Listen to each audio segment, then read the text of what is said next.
تمام تعریف اللہ کے لیے ہے جو ابتداءً پیدا کرنے والا اور دوبارہ زندہ کرنے والا ہے۔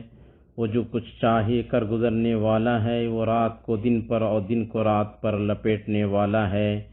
وہ لیتا ہے اور دیتا ہے، وہ عافیت بخشتا ہے اور آزمائش میں مبتلا کرتا ہے۔ وہ رات میں اپنا ہاتھ کشادہ کرتا ہے تاکہ دن کا گنہگار توبہ کرے، اور دن میں اپنا ہاتھ کشادہ کرتا ہے تاکہ رات کا گنہگار توبہ کرے۔ اور میں گواہی دیتا ہوں کہ ایک اللہ کے سوا کوئی معبود برحق نہیں، اس کا کوئی شریک نہیں، اور میں گواہی دیتا ہوں کہ محمد اللہ کے بندے اور رسول ہیں، جو نماز پڑھنے اور روزہ رکھنے والوں میں سب سے بہتر ہیں، اور اللہ کی طرف انابت کرنے والوں اور اس سے گناہوں اور خطاؤں کی مغفرت طلب کرنے والوں میں سب سے افضل ہیں، جنہوں نے اپنی امت کو ماہ صیام و قیام کو غنیمت جاننے کی دعوت دی اور اسے اس ماہ میں کوتاہی کرنے اور مقصد کی رسائی سے سست پڑنے سے ڈرایا ہے۔ اللہ کا درود و سلام ہو آپ پر، آپ کے پاک باز پاک اہل خانہ پر، مؤمنوں کی مائیں، آپ کی بیویوں پر، آپ کے روشن مبارک صحابہ پر، اور ان لوگوں پر جو ان کا اچھی طرح اتباع کریں جب تک رات و دن کا ایک بعد دیگرے آنا جانا رہے، اور بہت زیادہ سلامتی نازل فرمائے۔ اما بعد، لوگو اللہ کا تقوی کما حقہ اختیار کریں، اسلام کے مضبوط کڑے کو پکڑ لیں، اور وقت نکلنے سے پہلے عمل میں جلدی کریں۔ آج عمل ہے تو کل حساب نہیں، آج عمل ہے حساب نہیں، کل حساب ہے عمل نہیں، اور قیامت کے دن آپ کو پورا پورا بدلہ دیا جائے گا۔ سو جو آگ سے روک دیا گیا اور جنت میں داخل کر دیا گیا وہ کامیاب ہوا، اور دنیاوی زندگی سوائے سامان فریب کے کچھ نہیں۔ اللہ کے بندو، لوگ اپنے اس مہینے کے ساتھ فضیلت والے دن اور برکت والی راتوں کو جیتے رہے۔ ان میں کچھ لوگوں کا حصہ کم رہا تو کچھ لوگوں کا زیادہ، کچھ لوگ کوتاہ، سرگرداں اور غافل رہے، جنہیں رحمتوں سے غافل کرنے والی چیزوں نے مشغول رکھا، اور وہ پھیرنے والی چیزوں کے پیچھے پڑ کر برکتوں اور رحمتوں کے مہینے سے غافل رہے۔ وہ اسی حالت میں رہے، اور مغفرت اور آگ سے آزادی کا مہینہ بادلوں کی طرح تیزی سے گزرتا رہا۔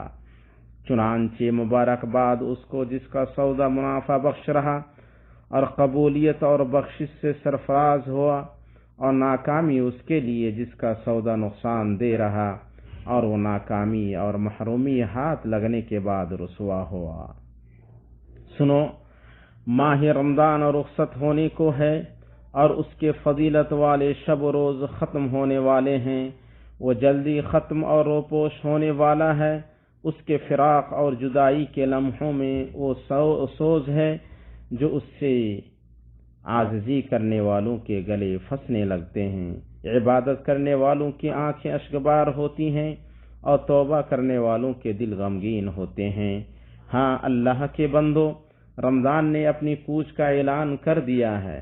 وہ تو بس ایک مہمان کی مانند ہے کہ ہم ابھی تک اس کی روحانیت سے مانوس بھی نہیں ہو پائے، اور اس کی خوشبوؤں سے لطف اندوز بھی نہیں ہو سکے کہ وہ اپنا سامان سمیٹنے اور اپنا کجاوا کسنے لگا، تاکہ وہ ہمیں ویسی الوداع کہہ دے جیسے وہ آیا تھا۔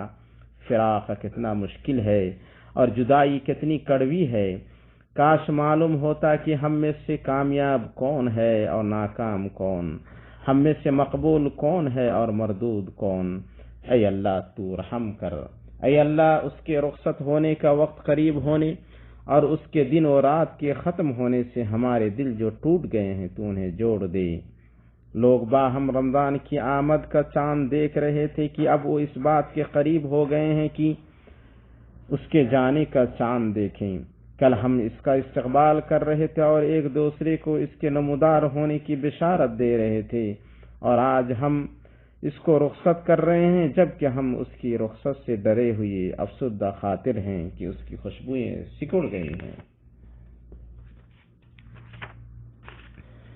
دنیا اسی طرح ہے کہ وہ ایک حالت پر برقرار نہیں رہتی ہے۔ صبح کی ہوا ہمیشہ بھینی نہیں چلتی ہے، دن گزر جاتے ہیں اور واپس نہیں آتی، اور ہر ایک دن ہمیں موت سے قریب کر رہا ہے اور عمر گھٹا رہا ہے۔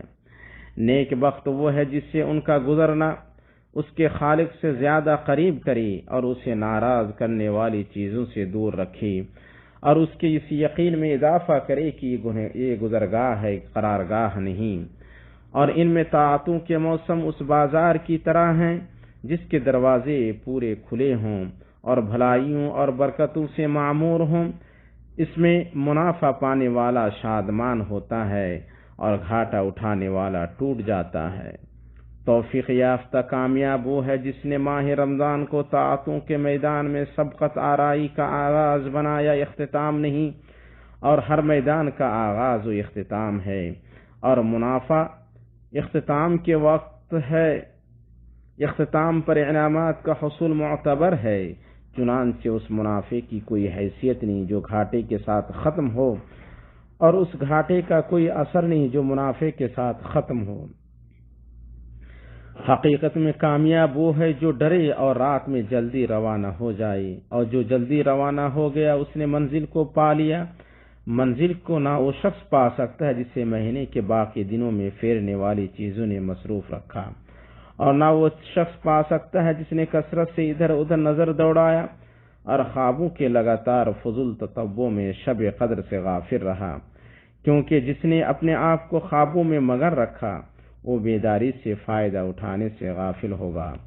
اللہ تعالیٰ نے ماہ رمضان کو اس کی مختصر مدت اور زود رفتاری کی طرف اشارہ کرتے ہوئے گنتی کے کچھ دنوں سے تعبیر کیا ہے، مگر یہ تھوڑے دن اپنے اندر بے انتہا عظیم اجر سمیٹے ہوئے ہیں، کیونکہ اگر ایک نیکی کا بدلہ 10 گنا سے 700 گنا تک ہے تو روزہ اس کئی گنا اضافے سے کہیں بڑھ کر ہے۔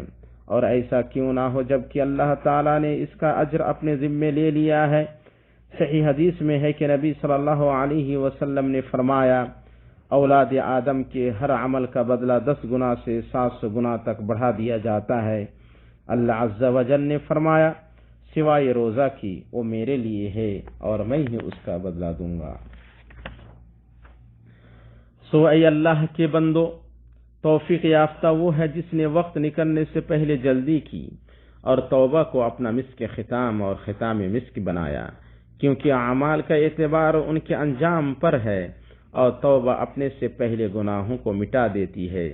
جس نے توبہ کی وہ ٹوٹے گا نہیں، اور جس نے انابت کی وہ نامراد نہیں ہوگا۔ اللہ کا فرمان ہے، یقیناً نیکیاں برائیوں کو دور کر دیتی ہیں۔ یہ نصیحت ہے نصیحت پکڑنے والوں کے لیے۔ آپ کے اس مہینے کے جتنے دن بچے ہیں ان میں فرما بردار کے لیے بڑا موقع ہے کہ زاد راہ لے لے، اور کوتاہی کرنے والے کے لیے بھی موقع ہے کہ وہ اپنے معافات کی تلافی کرے۔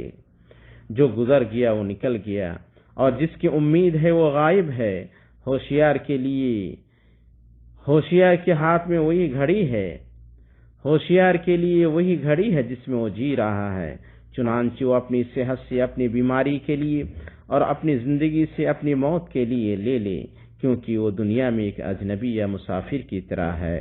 اور اللہ تعالیٰ کا فرمان ہے، اور جو شخص توبہ کرے اور نیک عمل کرے وہ تو حقیقتاً اللہ تعالیٰ کی طرف سچا رجوع کرنے والا ہے۔ اور ہم سب یقیناً جانتے ہیں کہ اکثر لوگ غفلت سے محفوظ نہیں ہوتے، یہ انسانی فطرت ہے، لیکن ہوش مند توفیق یافتہ وہی ہے جو اپنے نفس سے اس بات کو غائب نہ ہونے دے کہ اس کی وہ غفلت جس کی وجہ سے وہ طاعتوں کو غنیمت جاننے میں ٹھوکر کھا جاتا ہے، اس کا شمار ان روڑوں میں سے ہوتا ہے جن سے راستہ خالی نہیں ہوتا ہے۔ اس لیے پوری عار کی بات یہ ہے کہ آدمی وہیں پڑا رہ جائے جہاں وہ ٹھوکر کھائے یا گر جائے، اور راستہ پورا کرنے کے لیے اٹھ کھڑا نہ ہو۔ عمر بہرحال مختصر ہے، خواہ وہ جتنی دراز ہو جائے، اور موقع جو نکل جاتے ہیں واپس نہیں ہوتے۔ آدمی جب شام کرتا ہے اسے پتہ نہیں ہوتا ہے کہ وہ صبح کرے گا یا نہیں، اور وہ جب صبح کرتا ہے پتہ نہیں ہوتا ہے کہ وہ شام کرے گا یا نہیں۔ یہ دنیا چاہے جتنی بڑی ہو جائے وہ بلا شک چھوٹی ہی ہے۔ آدمی کی عمر کا اول پیدائش کے وقت اس کا رونا ہے، اور اس کی عمر کا آخر اس کی موت کے وقت اس پر رونا ہے۔ وہ دنیا جو دو رونے کے درمیان ہے اس بات کی مستحق نہیں ہے کہ اس میں مگن ہوا جائے اور اس سے چمٹا رہا جائے۔ اللہ کا فرمان ہے دنیاوی زندگی تو دھوکے کا سامان ہے، اس لیے مسلمان پر واجب ہے کہ حتی المقدور غفلت سے بچے۔ اسے اس کے رب کی اطاعت سے سب سے زیادہ پھیرنے والی چیز اس کا اس بات میں مبتلا ہونا ہے کہ وہ اللہ سے غافل رہے، کیونکہ اس کی وجہ سے وہ توفیق سے محروم کر دیا جاتا ہے اور خود اس کے اندر سے فضیلت کے اوقات کو غنیمت جاننے کی صفت ختم ہو جاتی ہے، قبل اس کے کہ زندگی کے حقیقی حادثات اسے مشغول کر دیں، اور یہیں بلا شبہ اس کی ناکامی کا راز چھپا ہے۔ اسی طرح انسان کا نفس سال کے موسموں کی طرح ہے، موسم گرما، پتجھڑ، موسم سرما اور موسم بہار۔ سو اگر وہ ان موسموں کا استقبال کرنے اور انہیں ان کی جگہوں میں رکھنے کے لیے اپنے نفس کو تیار نہ کرے تو تیار نہیں ہوگا، اور یقیناً وہ اپنے نفس کو دھوکہ دے گا جب اسے یہ وہم دلائے گا کہ وہ ہمیشہ زندگی بھر ایک ہی موسم میں زندگی بسر کر سکتا ہے۔ اللہ کی رحمت کے جھونکے ہیں، آدمی کو چاہیے کہ ان کا استقبال کرے اور انگلی کے پور کے برابر بھی ان میں کوتاہی نہ کرے۔ ایسا نہ ہو کہ کوئی شخص کہے ہائے افسوس اس بات پر کہ میں نے اللہ تعالیٰ کے حق میں کوتاہی کی۔ سنیں، اللہ سے قربت کے اسباب و محرکات اس مبارک مہینے میں دوسرے مہینوں کی بنسبت زیادہ اور زیادہ بابرکت ہیں۔ جس نے اسے گنوا دیا وہ اس کے ماں سوا کو زیادہ گنوانے والا ہوگا۔ سنو، کتنے برے ہیں وہ لوگ جو رمضان میں اللہ کو پہچانتے ہیں، کتنے برے ہیں وہ لوگ جو صرف رمضان ہی میں اللہ کو پہچانتے ہیں، اور کتنے اچھے ہیں وہ لوگ جو ہر وقت اللہ کو پہچانتے ہیں اور کھڑے بیٹھے اور اپنی کروٹوں پر لیٹے رات کے اوقات اور دن کی گھڑیوں میں اللہ کی عبادت کرتے ہیں، اور بھلائیوں کے موسموں کو اپنے لیے منافع و غنیمت کا موسم جانتے ہیں، اور برکتوں اور رحمتوں کے اوقات کو اپنے رب کی رحمت کا راستہ و زینہ بنا لیتے ہیں، کیونکہ ہر وہ نیکی جسے آدمی رمضان سے حاصل کرے اور اس پر مداومت برتنے کا عزم کرے وہی حقیقی کامیابی ہے۔ نیز وہ اپنے نبی صلی اللہ علیہ وسلم کے طریقے پر چلنے والوں میں سے ہو۔ آپ صلی اللہ علیہ وسلم نے عبداللہ بن عمرو بن عاص سے فرمایا، اے عبداللہ، فلاں بندے کی طرح نہ کرو کہ رات کو قیام کرتا تھا پھر اس نے رات کا قیام چھوڑ دیا۔ اسے بخاری و مسلم نے روایت کیا ہے۔ اللہ میرے لیے اور آپ کے لیے قرآن و سنت میں برکت دی اور ان کی آیات و حکمت سے ہمیں اور آپ کو فائدہ پہنچائے۔ میں اپنی یہ بات کہہ رہا ہوں، اللہ سے آپ کے لیے اور اپنے لیے ہر گناہ و خطا کی مغفرت طلب کرتا ہوں۔ اللہ بے شک بخشنے والا بڑا مہربان ہے۔ اللہ کے لیے اول و آخر، ظاہر و باطن تمام تعریف ہے، اور میں درود و سلام پڑھتا ہوں سید الاولین و آخرین پر۔ اما بعد، اللہ کے بندو، آپ اللہ کا تقوی اختیار کریں اور جان لیں کہ اپنے بندوں پر اللہ کے احسان میں سے یہ ہے کہ اس نے رمضان کی جدائی کے غم کے فوراً بعد اس کی رحمت، فضل اور حکمت کے طور پر عید کے استقبال کی خوشی عنایت کی ہے، تاکہ نفس زندگی کے بدلتے حالات اور زمانے کی تبدیلی کے ساتھ تعامل کرنے کے لیے سچے ایمان اور اس یقین کے ساتھ تیار ہو سکے کہ ہر ایک چیز اللہ کی طرف سے ہے۔ غم کے بعد خوشی آ سکتی ہے اور خوشی کے بعد غم آ سکتا ہے، اور سچے مومن کا نفس غموں اور خوشیوں میں اپنے خالق کی عبادت کرتا ہے، اور اللہ تعالیٰ کی حکمت میں سے یہ ہے کہ دنیا میں غم ہمیشہ نہیں رہتا ہے تاکہ غمگین گھل نہ جائے یا ہلاک نہ ہو جائے، اسی طرح اس میں خوشی بھی ہمیشہ نہیں رہتی ہے تاکہ کوئی خوشی کو نظر انداز نہ کرنے لگے یا اترانے نہ لگے، پھر حق تلفی کا مرتکب ہو جائے۔ یہ دن ہیں کہ اللہ انہیں لوگوں کے درمیان عدلتے بدلتے رہتا ہے۔ اگر اس مبارک مہینے کے ختم ہونے پر غم ہے تو وہ اللہ کے حق میں کوتاہی کرنے والے کے لیے ہے، جس نے اپنے دل کو رمضان کے دسترخوان سے آسودہ نہیں کیا۔ کامیاب لوگ اس پر سبقت لے گئے اور وہ اپنی غفلت اور کوتاہی کا اسیر بنا رہا۔ اگر یہاں کوئی خوشی ہے تو اس عبادت گزار کی خوشی ہے جس نے اپنے دل کو اس مہینے کے چشمے سے سیراب کیا یہاں تک کہ اس کی میٹھی نہر سے آسودہ ہو گیا اور آگ سے آزاد ہونے والوں میں شامل ہو گیا۔ اللہ آپ کی حفاظت کرے۔ اس کے بعد آپ اس بات سے بچیں کہ عید کی خوشی آپ کو اس وبا کے ان اثرات کو نظر انداز کرنے پر آمادہ کرے جنہیں آپ جی رہے ہیں، اور تساہل اور بے پرواہی کا شکار ہو جائیں، اور آپ کی حالت اس عورت کی طرح ہو جائے جس نے اپنا سوت کا مضبوط کاٹنے کے بعد توڑ ڈالا، اور پچھلی ان تمام قابل قدر کوششوں پر پانی پھیر دیں جو اس مشکل گھاٹی کو پار کرنے کے لیے کی گئی ہیں۔ چنانچہ حفاظتی تدابیر اختیار کرنے میں کوتاہی برتنے سے بچیں اور سنجیدگی اور اصرار کے ساتھ صحیح انداز میں ذمہ داری اٹھائیں۔ اسے ہلکا سمجھنے والے عافیت کے دن کو پیچھے کریں گے، آگے نہیں۔ اللہ کے بندو، آپ اللہ سے ڈریں اور اس مہینے کے بچے ہوئے حصوں میں سچے دلوں کے ساتھ اس سے دعا مانگے کہ وہ اس مصیبت کو دور کر دے اور اس وبا کو اٹھا لے۔ اس کے اٹھا لینے میں بندوں کے لیے بھلائی اور ملکوں کے لیے کشادگی ہے۔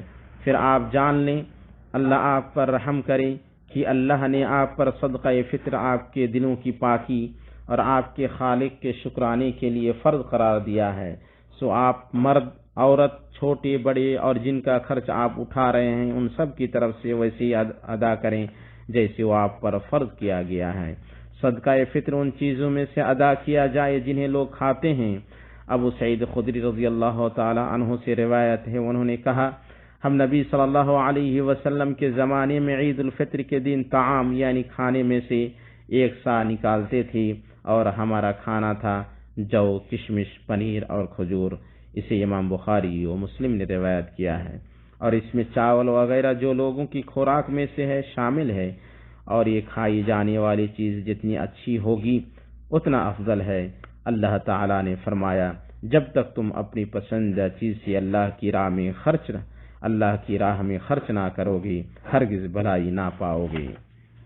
اور صدقہ فطر نکالنے کا وقت عید کے دن عید کی نماز سے پہلے ہے، اور عید کے ایک دن یا 2 دن پہلے اسے نکالنا جائز ہے۔ اللہ تعالی ہم سے اور آپ سے صیام و قیام کو قبول کرے، ہماری اور آپ کے گناہوں